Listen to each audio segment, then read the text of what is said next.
Ya, Assalamualaikum warahmatullahi wabarakatuh. Saya Syarbagir Sumaribila, NPM 2312646. Di sini kita akan belajar kitab Sabilal Muhtadin, yaitu kitab yang dikarang oleh Syekh Muhammad Arsyad Al-Banjari. Kita akan sama-sama belajar tentang sunnah haji, wajib haji, dan muharramat, yaitu sesuatu yang diharamkan oleh Allah Subhanahu wa Ta'ala ketika haji dan umroh. Bagaimana kelengkapannya? Mari kita simak video berikut. Halo, selamat datang di sesi pembahasan kita kali ini.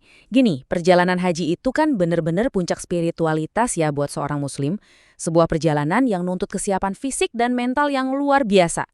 Ini bukan sekedar jalan-jalan melintasi benua, tapi sebuah transformasi diri. Taruhannya bener-bener tinggi, baik secara spiritual maupun fisik. Dan aturan-aturan yang melingkupinya udah dirumuskan sejak berabad-abad lalu. Nah, hari ini kita bakal membongkar lapisan-lapisan aturan tersebut supaya kalian bisa benar-benar paham detailnya. Oke, mari kita bahas ini. Coba bayangin, pernah nggak sih kepikiran kalau rutinitas pagi kalian, kayak yang pakai sabun wangi favorit, deodoran, atau bahkan sekedar pakai tisu basah, itu bisa berdampak serius sama keabsahan ibadah haji kalian? Kedengarannya aneh ya, ngehubungin ritual yang sangat sakral dengan barang sehari-hari yang sepele banget. Tapi percaya deh, ini adalah realitas nyata yang dihadapi jemaah haji masa kini. Melalui bahasan kita hari ini, kita bakal lihat kenapa hal ini bisa terjadi. Di pembahasan kita kali ini, peta jalannya cukup jelas. Kita bakal mulai dari pengantar aturan haji, ngebahas sunnah dan wajib haji, masuk ke muharramat atau larangan-larangan, melihat pandangan dari 4 mazhab, terus membedah dilema wewangian modern, dan pastinya ditutup dengan kesimpulan dan hikmah. Kita masuk ke bagian pertama ya, pengantar aturan haji.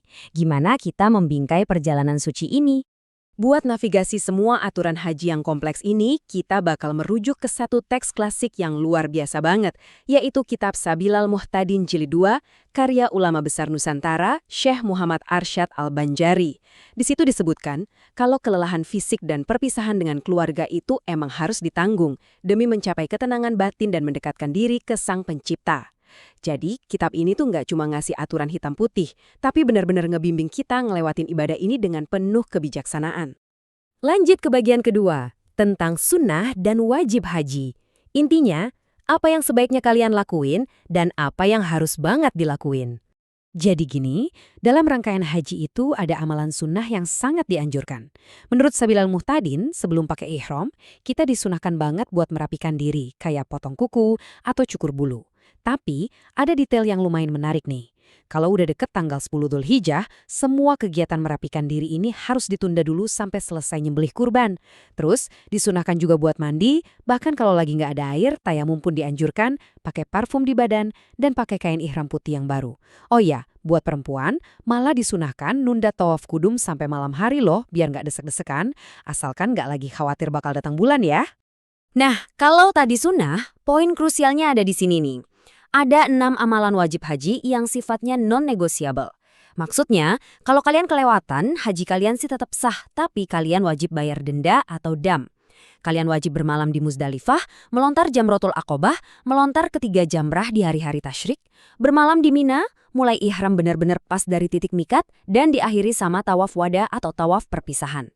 Lewat satu aja dari daftar ini, siap-siap kena penalti. Tapi tenang aja, hukum Islam itu kan sangat membumi ya. Ada fleksibilitas yang namanya ruksah atau keringanan. Kitab Sabilal Muhtadin eksplisit banget nyebutin kalau kewajiban bermalam di Muzdalifah atau Mina itu bisa gugur kalau ada uzur. Misalnya, kalian takut harta benda berharga kalian hilang atau lagi buru-buru banget ngejar waktu wukuf di Arafah. Dari sini kelihatan banget kan betapa adaptifnya hukum fikih pas kita lagi di kondisi darurat. Sekarang kita masuk ke bagian ketiga, muharramat. Ini soal larangan keras selama kalian dalam keadaan ihram. Begitu niat diucapkan, status kehidupan kalian berubah drastis. Yang tadinya halal langsung jadi haram secara instan. Dan perhatiin deh, betapa detailnya larangan ini.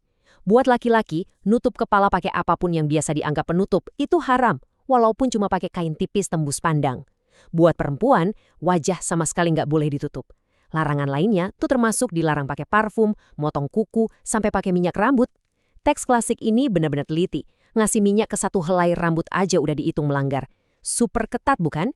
Nggak cuma soal fisik, ada juga larangan soal perilaku dan lingkungan. Berhubungan intim atau sekedar mandangin lawan jenis dengan syahwat secara sengaja itu haram.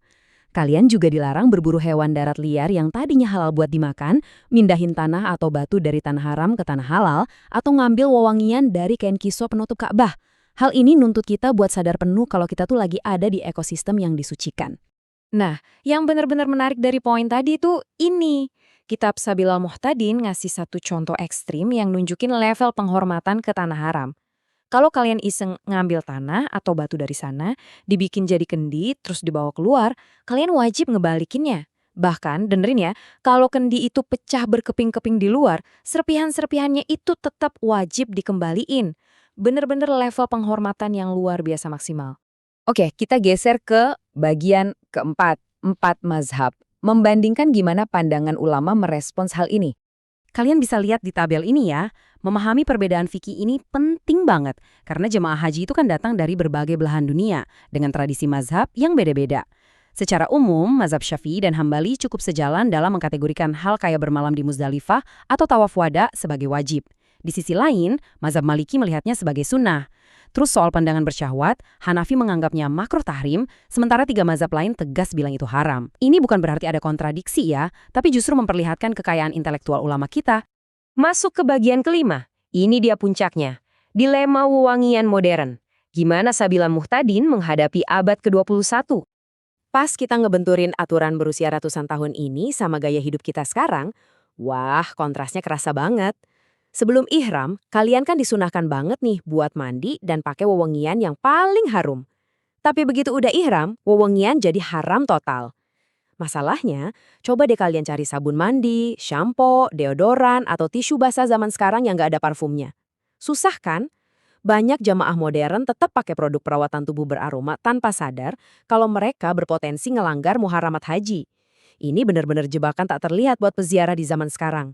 Solusinya, ulama kontemporer jelas banget nganjurin kita buat beralih ke produk perawatan tanpa pewangi alias unscented selama masa ihram. Tapi, gimana kalau kalian ternyata butuh produk beraroma tertentu buat ngobatin penyakit kulit atau alasan medis lainnya? Nah, disinilah rukhsah tadi berlaku lagi. Keringanan ini murni diberikan cuma buat kebutuhan medis dan pengobatan. Ini membuktikan kalau aturan di Sabilal Muhtadin itu bukan sekedar teks mati, melainkan panduan hidup yang masih sangat relevan buat nyaring invasi gaya hidup modern kita. Akhirnya kita sampai di bagian ke-6, kesimpulan dan hikmah. Kita bahas apa tujuan sebenarnya di balik semua aturan ini. Setelah ngebahas panjang lebar soal mekanisme hukum dan mazhab, coba kita mundur selangkah deh. Kenapa sih aturannya harus spesifik ini? Kutipan ini ngejawab semuanya. Muharamat haji itu dirancang buat melatih kesabaran dan pengendalian diri secara mutlak. Aturan ini dibikin bukan buat nyusahin, meninggalkan kenyamanan, mulai dari dilarang potong kuku, dilarang pakai topi pas panas, sampai ninggalin wangi sabun favorit kalian, itu semua adalah latihan sadar buat menanggalkan ego manusia. Proses ini melucuti kenyamanan duniawi supaya kita bisa benar-benar merendah di hadapan Sang Pencipta. Jadi, setelah semua penjabaran ini, saya mau ninggalin satu pertanyaan buat kalian renungkan.